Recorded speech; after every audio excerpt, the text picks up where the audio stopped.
Halo, assalamualaikum warahmatullahi wabarakatuh. Jumpa lagi dengan saya, Freddy Sudaryanto, di channel YouTube-nya Freddy Sudaryanto. Spot masih seputar kasus Jalan Cagak Subang. Hari ini saya ada di Jalan Cagak dan ditemani oleh YouTuber, YouTuber Subang, yaitu Kang Yahya. Apa kabar, Kang? Alhamdulillah sehat, Bang. Alhamdulillah. Dalam keadaan sehat ya. Kita ngobrol-ngobrol ya. Siap, Bang. Siap, kita ngobrol-ngobrol nih. Baik sahabatku. Aduh, saya jadi kayak Bang Jack, sahabatku. Ya, sahabatku. Sekarang lagi rame nih ya.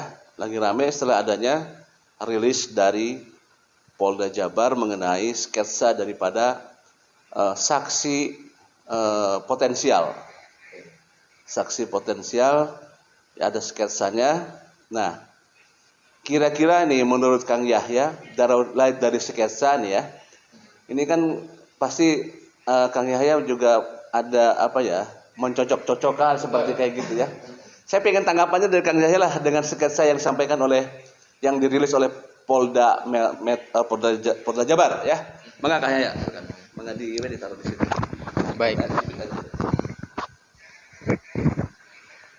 Terkait sketsa badan ya, kemudian wajah. Ya. Kalau selama ini saya kenal dengan Saudara Danu. Kalau kita cocokkan dengan sketsa dan Danu itu menurut saya jauh berbeda. Dari kriterianya, bentuk wajahnya, kemudian warna kulitnya, Beda ya? Beda sekali. Kalau saya putih ya. Putih, rambutnya, umurnya yang dikatakan begitu kan, 30 tahun. 30 tahun. Danu baru 21. 21, beda 10 tahun ya. Dan kalau kita lihat dari jarak dekat itu Danu memang tampak muda sekali, Bang. Betul. Barangkali agak kelihatan sedikit tua itu karena di kamera saja itu. Karena di apa ya? Saya tatap muka langsung sih muda dan apa ya? Kelakuannya juga masih sangat muda sih begitu ya. Nah, kalau kemudian kita sandingkan dengan beberapa saksi dekat atau saksi jauh atau saksi yang saya kenal dengan saksi yang tidak kenal, itu memang ada beberapa yang mirip memang. Tetapi saya juga tidak bisa mengungkap itu semua karena khawatirnya ini menjadi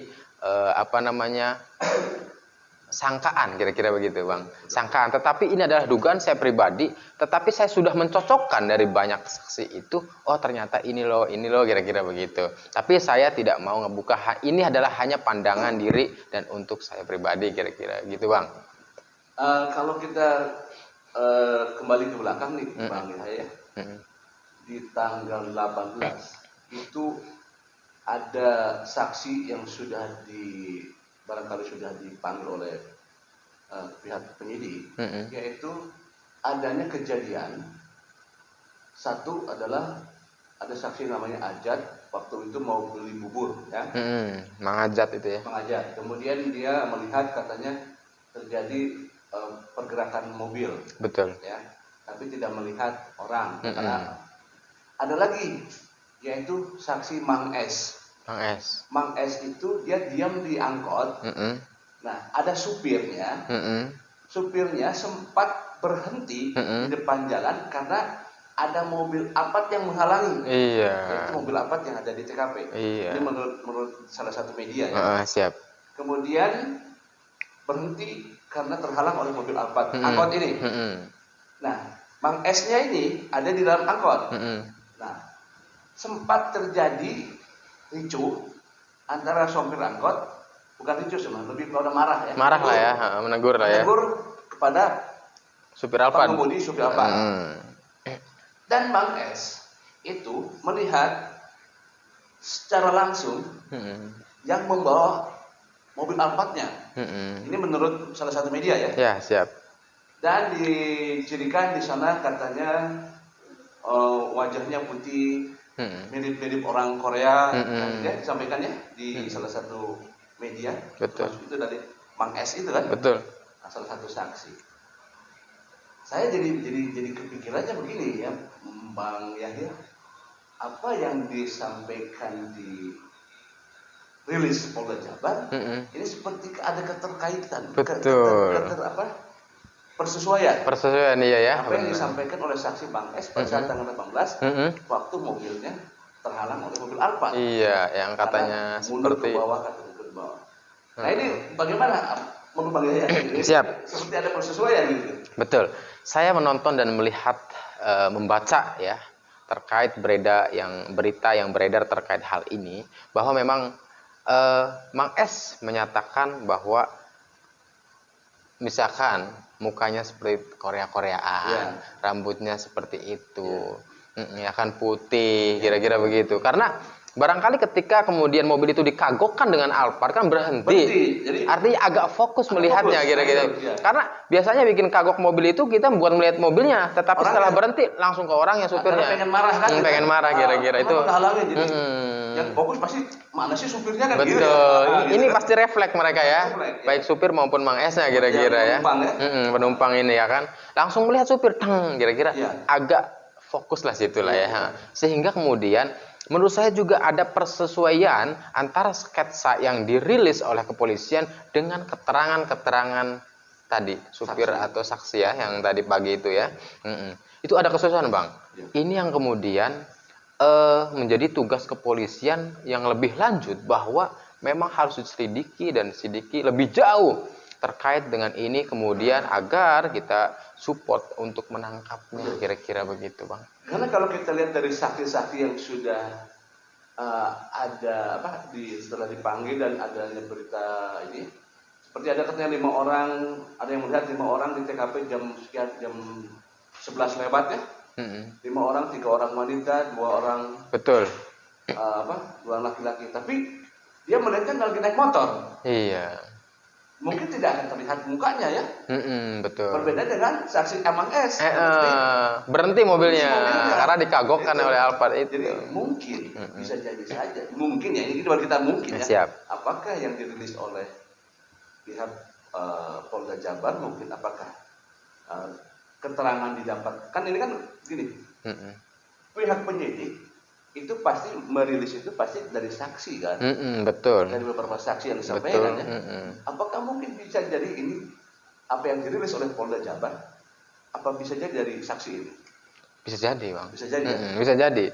Intinya sih kita support kepolisian ketika kemudian ini ada persesuaian antara penglihatan kemudian ucapan saksi dengan pelaku itu.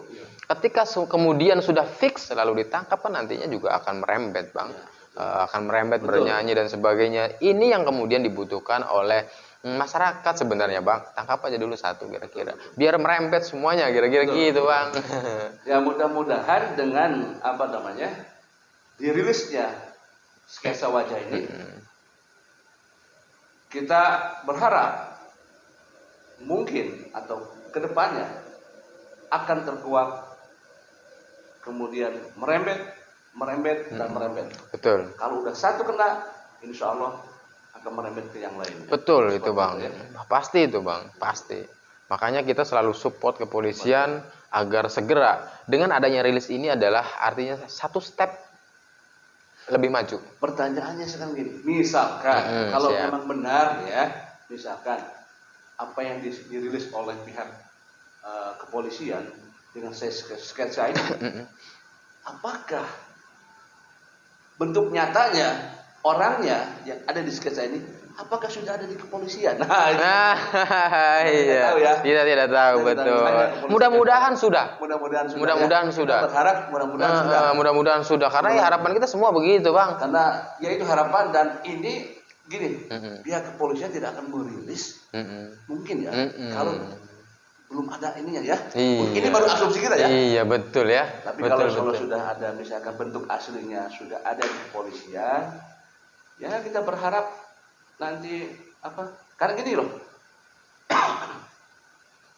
Kalau memang benar itu yang disampaikan saksi yang Mang S itu, nyatanya benar bahwa orangnya itu, ciri-cirinya itu udah jelas krusial. Iya, betul nggak? Betul. Udah krusial itu ya. Karena ada di mobil Alphard, mengendarai Alphard pada jam segitu, udah jelas krusial. Jelas melihat langsung. Kalau misalkan ditanya udah nggak akan ngelak kemana-mana lagi. Betul kan? Harus adanya saksi bahwa yang bersangkutan memang mengendarai mobil apa tidak. Nah, itu kan ya. Seperti yang kita tahu juga Bang, bahwa saksi kan sebelumnya 55.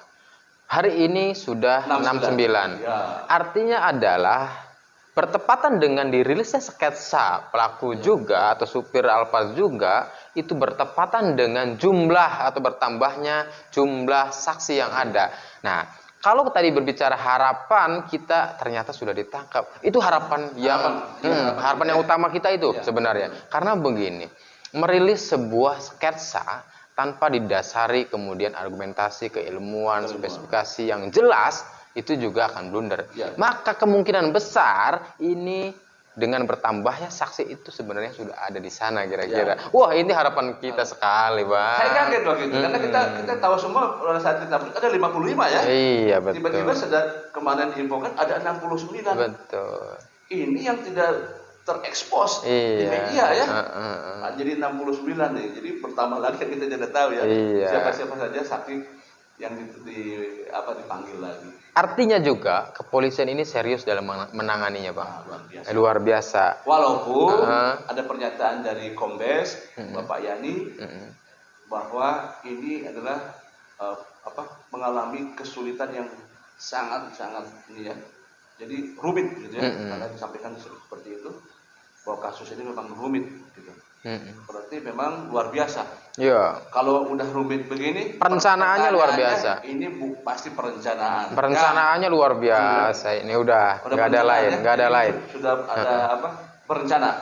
Orang awam yang tidak mengerti apa-apa tidak mungkin melakukan ini. Tidak akan ngerti sejauh ini, Bang. Ini perlu orang yang pintar. Orang yang pintar, punya intelektual tinggi. Betul. Wala, punya pengalaman, punya ilmu menghilangkan sidik jari. Ilmu forensik kan itu kalau orang awam kan nggak ngerti. Betul sekali. Sidik jari, apa sih nanti yang akan dicari oleh pihak kepolisian pada saat itu. Kalau orang awam kan tidak ngerti ya. Betul. Penghilangan sidik jari akan hilang itu kalau kena air, kan? Itu kan hanya orang-orang tertentu saja yang paham ya. Betul. Saya sendiri, Bang, saya orang yang akademisi lah ya bahasanya ya. Jangankan orang awam maksudnya ya. Saya yang akademisi aja untuk menghilangkan jejak ini nggak tahu. Belum tahu. Saya baru tahu di sini. Setelah ada kasus ini. Iya. Apalagi kalau orang awam. Apalagi orang yang nggak berpendidikan kira-kira, Bang.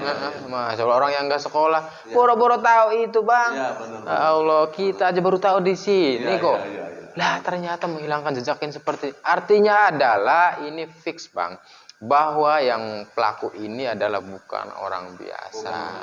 Orang yang hebat, punya intelektualitas tinggi, punya kapasitas keilmuan yang tinggi, yang bisa memanage itu semua menjadi clean gitu loh, Bang. Dibuat alibi semua, jadi alibinya buat semua ya. Iya, kalau spontan nggak mungkin begitu ya. Nggak mungkin, Bang. Ini perencanaannya panjang, Bang, ini. Alibi semua kuat. Ini di mana posisi ada di rumah. Ini posisi ada di rumah. Ini posisi ada di rumah. Nggak ada yang posisinya di TKP. Iya, Bang. Ini luar biasa sekali. Dan ini juga menjadi tanggung jawab dan tugas kepolisian. Memang saya katakan memang berat, tetapi kita juga mensupport, mengkawal itu agar terungkap yang sebenar-benarnya, Bang, dan seadil-adilnya. Kita support terus polisi, walaupun kemudian agak dikatakan susah. Tapi terus, ayo kita berjuang sama. Polisi ada di depan masyarakat. Betul. Kita mengawalnya, kira-kira begitu, Bang. Siap. Oke, banyak. Siap. Terima kasih. Kita sudah ngobrol-ngobrol masalah memang yang sedang ramai diperbincangkan di masyarakat, masalah sketsa daripada saksi prioritas ya. Jadi demikian sahabat sekalian, ngobrol saya dengan Kang Yahya seputar sketsa wajah. Assalamualaikum warahmatullahi wabarakatuh. Waalaikumsalam warahmatullahi wabarakatuh. Oke.